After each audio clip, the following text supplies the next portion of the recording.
Hi மக்களே, உறவுகளே, எப்படி இருக்கீங்க? நல்லா இருக்கீங்களா? ஆக்சிடெண்ட் ஆகிடுச்சு எனக்கு. இப்போ பரவாயில்ல, நான் நல்லா இருக்கேன். உங்களுடைய ஆதரவு இருக்குல்ல எங்களுக்கு. கண்டிப்பாக நான் நல்லா இருப்பேன்னு நம்பிக்கை இருக்குது. ஏன்னா நம்ம யாருக்கு என்ன செய்கிறோம்? எல்லாருக்கும் நல்லது தான் செய்கிறோம். அப்படின்னும்போது நம்ம கடவுள் நம்ம கைவிட மாட்டோம். எனக்கும் நிறைய கடமைகள் நிறைய இருக்குது. இவ்வளோ விஷயங்கள் இருக்குது எனக்கு செய்ய வேண்டிய கடமைகள். அதனால் கடவுள் என்னை சீக்கிரமாக கொண்டுட்டுலாம் போக மாட்டான். அதான் ஒரு முக்கியமான விஷயம். அதுதான் வீடியோ போட்டேன். என்னடா டெய்லி இந்த அக்கா இந்த வீடியோ போடுறாங்களே அப்படின்னு நினைக்காதீங்க. திருச்சியில் உள்ள மக்கள் உங்களுக்காக தான் இந்த வீடியோ. லாரன்ஸ் அண்ணா உங்கள் தொகுதிக்கு நிற்கிறாங்க. எங்களுக்கெல்லாம் அந்த வாய்ப்பு கிடைக்கல. லாரன்ஸ் அண்ணா எங்கள் தொகுதியெலாம் நிற்கல. நின்னாங்கன்னா நாங்கள் பெரிய சந்தோஷப்படுவோம். ஏன்னா எதிர்பார்க்காத கேட்காத எல்லா விஷயத்தையும் லாரன்ஸ் அண்ணா எவ்வளோ பேர் செஞ்சாங்க. கண்ணு தெரியாதவங்க, காது கேட்காதவங்க, வாய் பேச முடியாதவங்க, திருநங்கைங்க, எவ்வளோ பேர் வசதி இல்லாத தாழ்மையாக உள்ளவங்களுக்கு வீடு கட்டி கொடுத்தது, ஆட்டோ வாங்கி கொடுத்தது, இதேமாதிரி நிறைய விஷயங்கள் எங்களுக்கு தெரியாத விஷயங்கள் இருக்குது. எங்களுக்கு தெரிஞ்சது இவ்வளோ விஷயந்தான். அதனால் எங்களால் அதிகமாக வீடியோலாம் பார்க்க முடியாதனால எங்களுக்கு தெரியல இந்த விஷயங்கள். எங்கள் வியாபாரத்தை பற்றி தான் போயிடுவோம். அதனால் இதெல்லாம் செஞ்சுருவாங்க. அரசியலுக்கு வராத முன்னாடியே அரசியலுக்கு வரும்னு அவர் நினைக்கவே இல்லை. ஒரு நாள் கூட நினைக்கவே இல்லை.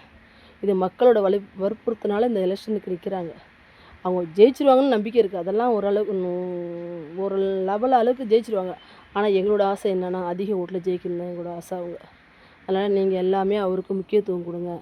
அவங்கள அதிகமான ஓட்டு ஜெயிச்சான்னு வச்சுக்கலாம். நீங்கள் உங்களுக்கு என்ன வேணும் அதை நீங்கள் கேட்க வேணாம். அவங்களே கொண்டு வந்து உங்களுக்கு வீடு தேடி சேர்த்துருவாங்க.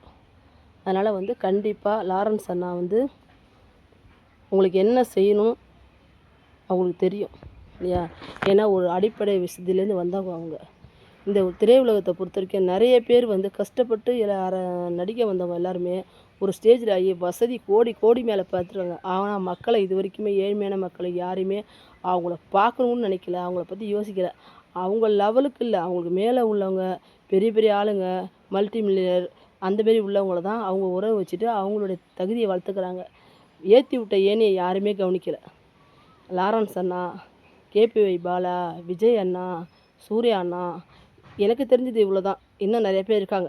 சாரி, நான் பேர் எதுவும் சொல்ல நினைக்காதீங்க.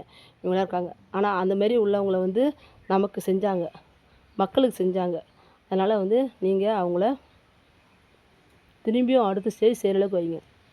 இத்தனை நாளாக செஞ்சதெல்லாம் பார்த்து செஞ்சாங்க. ஆனால் இனிமேல் டைரெக்டாக அரசியல் ஜெயித்தோம், மக்களோட காசு மக்களுக்கு செய்கிறோம் அப்படின்ற எண்ணத்தில் அவங்க செய்வாங்க. அதனால் உங்கள் ஓட்டை அவங்களுக்கு போடுங்க. உங்கள் தாழ்மையோட நாங்கள் கேட்டுக்கிறோம். எல்லா புகழும் இறைவனுக்கு. நன்றி, வணக்கம்.